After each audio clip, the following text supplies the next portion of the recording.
За нови 24 вработувања во јавното претпријатие ИСАР наредната година, советниците во Советот на општина Штип дадоа зелено светло.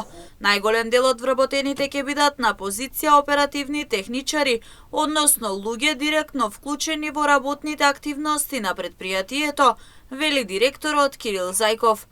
Во меѓувреме 11 вработени до година ќе заминат во пензија. Годишниот план за вработување на јавното претпријатие ИСТРА за наредната 2024 година предвидува 8 работни места за унапредување и 16 нови работни места.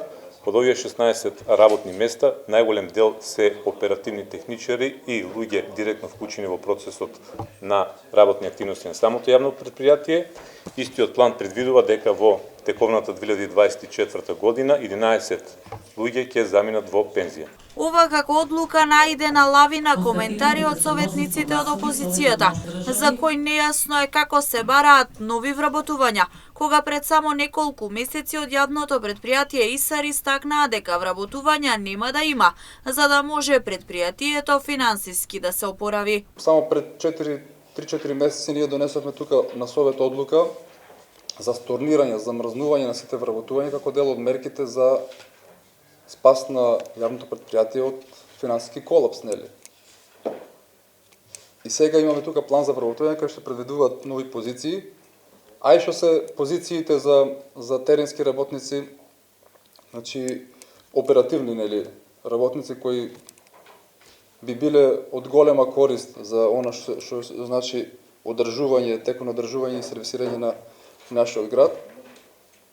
Јас сум многу против позиции кои се насловуваат како помошен директор, лица кои се без разлика што се внатрешни, значи како резултат на мерки кои што треба да дадат финансиски спас на јавното претпријатие ИСАР, дека менаџментот, раководителите ќе им понудат на вработените да заминат како технолошки вишок со цел да се намали бројот на вработени во јавното претпријатие ИСАР.